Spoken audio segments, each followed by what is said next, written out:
Fica ligado, amanhã, 7h30 da noite, tem Vasco e Bahia em São Januário. Isso é um jogo atrasado da 16ª rodada do Brasileirão. Ana Flávia Nunes está sabendo tudo de Vasco, vai contar pra gente agora. Boa tarde, Ana Flávia, tudo bem? E aí, Escobar, boa tarde para você, boa tarde a todos. Pois é, o Vasco fez hoje cedo o último treino de preparação para esse jogo de amanhã contra o Bahia aqui em São Januário. Como você disse, jogo atrasado do Campeonato Brasileiro. E para essa partida, o técnico Fernando Diniz deve manter na zaga o colombiano Carlos Cuesta. Ele foi muito elogiado pelo Diniz depois do clássico contra o Flamengo. Quem não joga é o zagueiro Robert Renan, porque ele teve aquele choque de cabeça no clássico e agora cumpre o protocolo de concussão que exige que o atleta fique afastado de qualquer jogo durante 5 dias. Quem deve ficar com a vaga do Robert Renan é o Lucas Freitas, que estava cumprindo suspensão na última rodada. Dessa forma, então, com o Cuesta e o Lucas Freitas, a zaga do Vasco deve ter mais uma vez uma formação inédita. O Ryan, que foi o grande destaque da equipe no clássico, né, fez o gol de empate do Vasco, ele vai cumprir suspensão amanhã e com isso quem deve assumir a vaga dele, ganhando chance como titular, é o Andrés Gomes. Lembrando, né, que o Vasco precisa vencer para subir na tabela, porque está em 16º lugar, é o primeiro time fora da zona de rebaixamento. Escobar. Ana Flávia, a repórter que não falha. Um abraço pra você, Ana Flávia, falando de Vasco da Gama. Há motivos para o flamenguista chorar? Por que há? Um time milionário que fala que é o melhor do Brasil empatou com o Vasco, pô. Ryan! É o nome de uma cabeçada espetacular! Poderia ter saído vencedor o Vasco? Se o jogo terminasse antes? O juiz terminou antes do tempo, né? No ataque do Vasco. No ataque do jogo, né, cara? No teu tempo. Você tava bebendo ainda com o título na bola, né? Churrascão ontem. Acaba antes de eu fazer isso aqui, você Ai, não. meu Deus do céu, vai ser o café. Com o Hugo Moura é um pitbull. Bom, e aí, falando sobre carta na manga, o atacante Diego Minetti, tá? Está relacionado, informação dos amigos do canal Atenção Vascaínos, um jovem de 16 anos poderá fazer a sua estreia no profissional. E aí, meu amigo, tem que brilhar a estrela do garoto. Já pensou?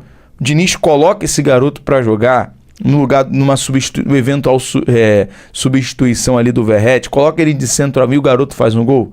Aí esquece, aí São Januário vem abaixo. Então assim, fazendo o primeiro gol como profissional, Diego Minetti tá aí na lista dos relacionados. Agora vamos trazer aqui a informação sobre o Galo insistir em uma negociação. Todo mundo sabe, a galera conhece aqui o Paulo Brax. Hoje o Paulo Brax, né, inclusive estava até sendo contestado alguém já pro lugar do Paulo Brax lá no Galo, mas ele é diretor do departamento de futebol. Ele é como se fosse um CEO do departamento de futebol do Galo, né, lá da SAF do Galo. Tem o Vitor também, que é um jogador, ex-goleiro do Galo também, que faz parte dessa diretoria. E lá, informação do Lucas Tanaka, que é um jornalista que cobre o dia a dia do Galo.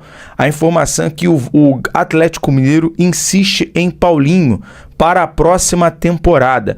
A prioridade do clube mineiro é a renovação de Savária. Porém, o lateral direito vascaíno é o plano B. E o jovem, né, basicamente o Fernando Diniz, ele não aproveitando.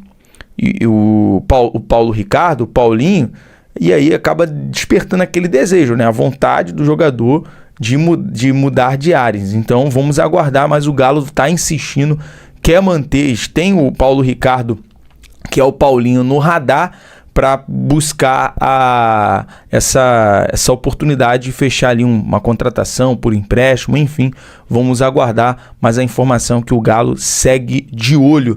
E outro detalhe, não menos importante, trazer aqui para a gente fechar a questão da sequência de jogos que o Vasco tem pela frente, com o Bahia, Cruzeiro, Palmeiras fora de casa, o Vitória em casa e o Fortaleza a definir. Então o Vasco vai ter ali 2 jogos ali direto, né, em outubro. Esses jogos, essa sequência aqui de Vitória e Fortaleza, meu amigo, mesmo que Fortaleza é difícil na Arena Castelão, o Vasco tem que ir para cima.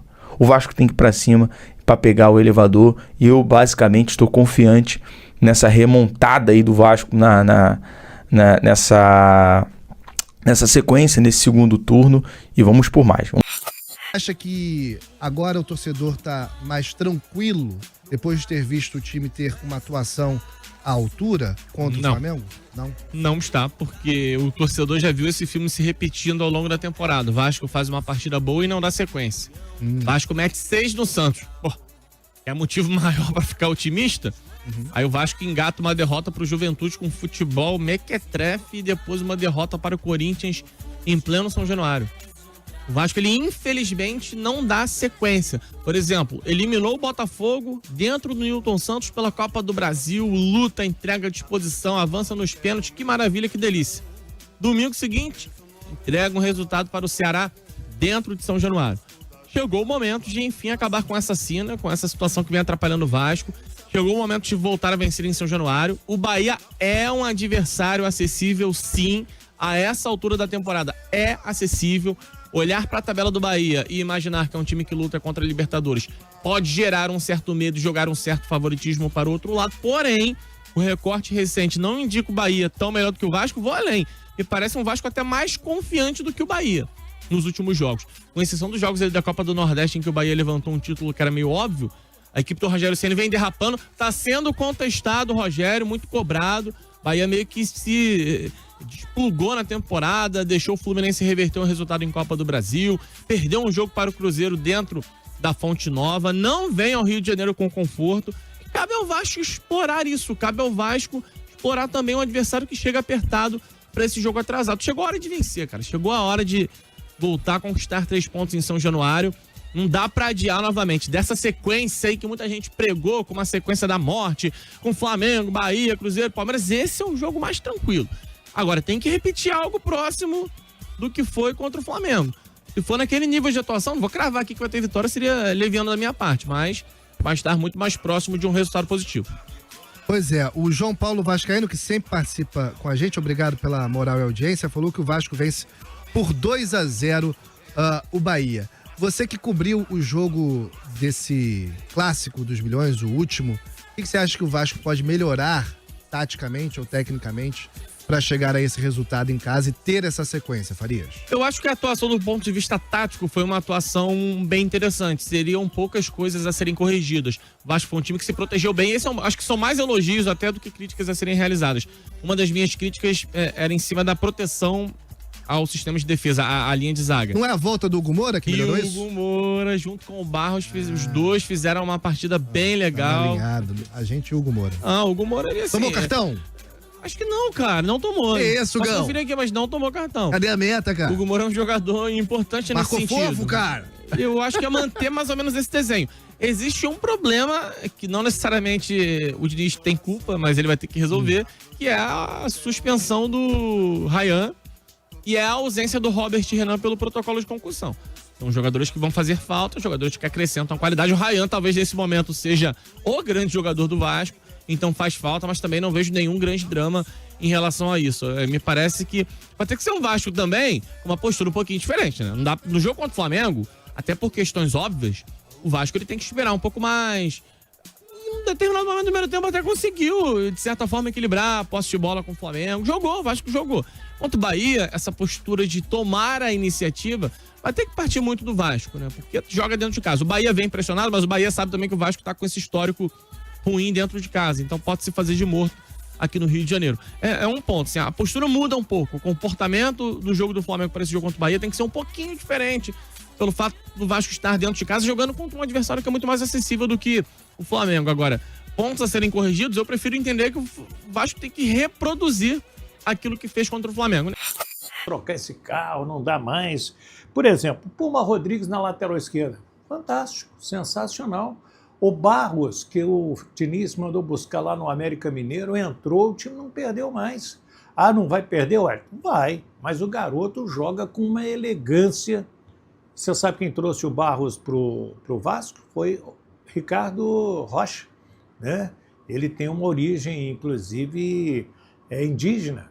Olha só, é um projeto do Ricardo naquelas aldeias ali de Pernambuco. Trouxe o Cauã Barros para o Vasco e hoje ele vai acontecendo. Acho legal a gente contar isso aqui. Então, é essa a situação. Vasco e Bahia, 19h30 na quarta-feira. É jogo atrasado da 16ª rodada.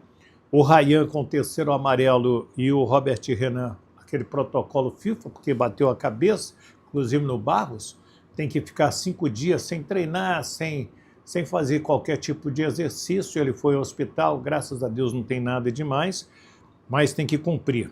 E o João Vitor Gobi vai ser o árbitro desse jogo e o Gilberto Castro Júnior será o VAR na quarta-feira. Pelo lado do Bahia, o Ceni tem vários problemas.